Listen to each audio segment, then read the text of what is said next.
रूस ने इस एयर शो में अपने सुखोई 57 फाइटर जेट को लाइव डेमो के लिए पेश कर दिया। इस डेमो में सुखोई 57 ने सिर्फ 10 सेकंड में उड़ान भरी और वो भी सिर्फ 0.8 किलोमीटर के रनवे पर।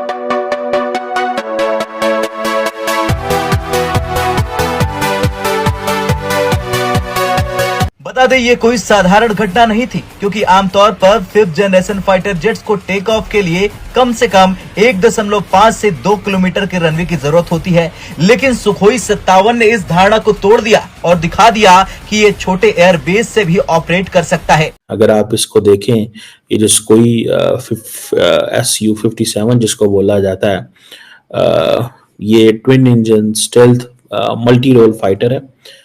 SU-57 सबसे पहला अगर किसी को दिया जाएगा तो वो इंडिया होगा। पहला ऑफर इंडिया को ही दिया गया। SU-35E है वो एक्सपोर्ट वर्जन, और SU-35 जो आया है वो उस पे इंडिया को जॉइंट प्रोडक्शन का ऑफर भी मिला है। F-35 में एक इंजन लगा है, इसकी मदद से ये 1400 किलोमीटर प्रति घंटे की अधिकतम रफ्तार पकड़ सकता है, जबकि Su-57 डबल इंजन वाला मल्टी रोल फाइटर जेट है जो इसे 2800 किलोमीटर प्रति घंटे की अधिकतम स्पीड देता है।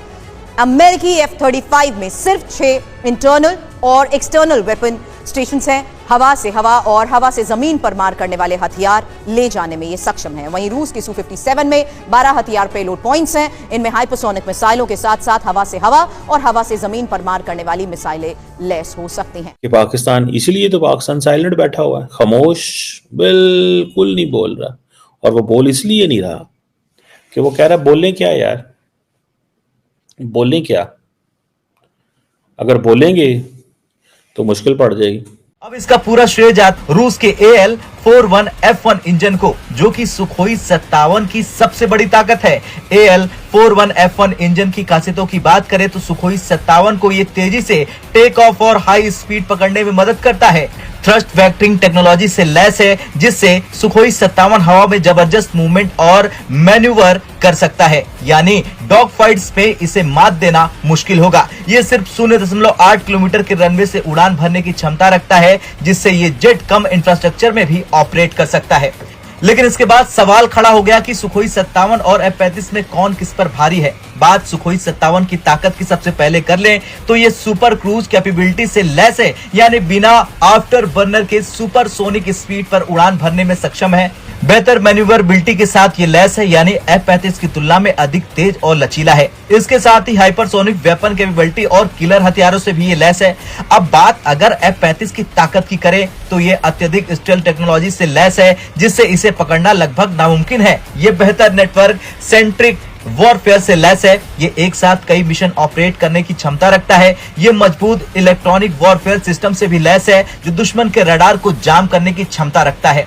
बता दें, भारत अभी एमका यानी advance medium combat aircraft project पर काम कर रहा, जो कि भारत का पहला स्वदेशी 5th जनरेशन फाइटर जेट होगा। इसके लिए भारत को एक पावरफुल इंजन की जरूरत होगी। अभी तक भारत अमेरिकी GE-414 इंजन को एमका के लिए खरीदने की योजना बना रहा। और ये आप समझ लें कि इसकी वजह से ये 1999 में ये प्रोजेक्ट शुरू हुआ और मॉडर्न है, अफोर्डेबल है। लाइकली पॉसिबिलिटी है कि India will go for SU-57।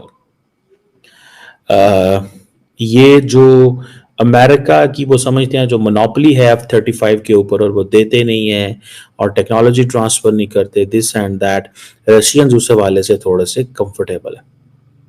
ठीक है जी। और ये समझें कि रशियन जो मिलिट्री सर्विस है, ये स्टेल्थ टेक्नोलॉजी जो रखता है, ये वो है। सो मल्टी रोल फाइटर है, एरियल कम्बैट की भी रखता है, ground and multi air strike भी कर सकता है, manoeuvrability, super cruise, stealth, integrated avionics, बड़ा पे लोड भी लेके जाने की कैपेसिटी है। और ये जो MiG-29 एंड SU-27 है, ये उसको जारी बात है, ये फॉलो अप है उसका। ये उसको एक जिसे कहते हैं ना कि ये अब इंडिया की शायद एयरफोर्स के पास ये बड़े होंगे।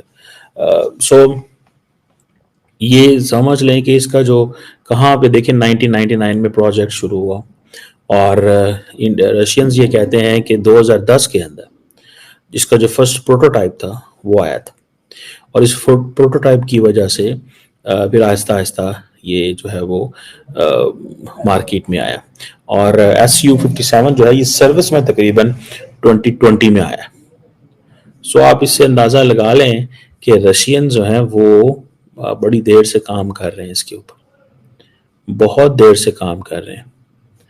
और रशिया को इस चीज़ का पता है कि इसका डिज़ाइन बनाना, स्टेल्थ कैपेबिलिटी बनाना, ये सारा कुछ करना कोई आसान काम नहीं होता। मैं आपको बताऊं, it's not an easy thing.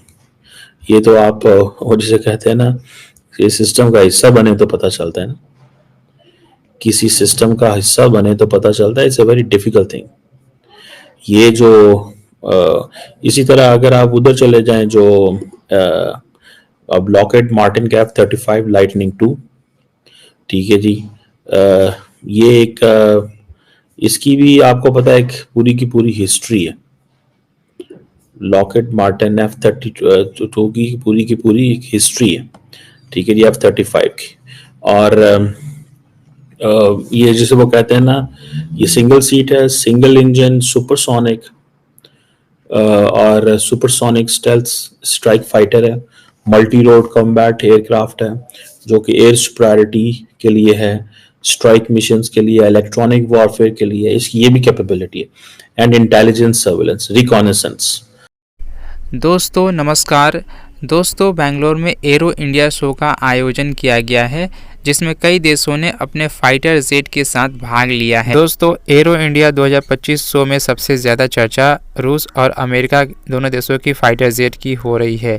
दोनों देशों ने अपने एडवांस फाइटर जेट को एरो इंडिया शो में उतारा है। दोनों देश चाहते हैं कि भारत हमारा फाइटर जेट खरीद ले।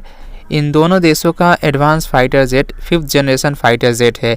दोस्तों रसिया ने एरो इंडिया शो से पहले ही भारत को एक शानदार डील ऑफर किया है। रूस के द्वारा एरो इंडिया शो से पहले ही भारत को एक शानदार डील का ऑफर किया गया है। रूस के द्वारा बताया गया है अगर भारत चाहे तो सुखोई 57 फाइटर जेट का निर्माण भारत में ही कर सकता है, जिससे भारत को आत्मनिर्भर बनने में सहायता मिलेगी। अमेरिका भी चाहता है कि भारत उसका F-35 फाइटर जेट खरीद ले, क्योंकि दोस्तों चाइना ने 6th जनरेशन फाइटर जेट बना लिया है। चाइना को टक्कर देने के लिए 5th जनरेशन फाइटर जेट बहुत ज़रूरी है भारत के लिए। दोस्तों अगर Bharat 5th generation fighter jet खरीद लेता है तो भारत का डिफेंस सिस्टम और स्ट्रॉन्ग हो जाएगा। रसिया का सुखोई 57 फाइटर जेट भारत के लिए बहुत ही मददगार साबित हो सकता है। तो भारत को चाहिए दोस्तों कि रसिया का सुखोई 57 फाइटर जेट वो खरीद ले। दोस्तों वीडियो अच्छी लगी तो वीडियो को लाइक, चैनल को सब्सक्राइब करना ना भूलें। मिलते हैं नेक्स्ट वीडियो में।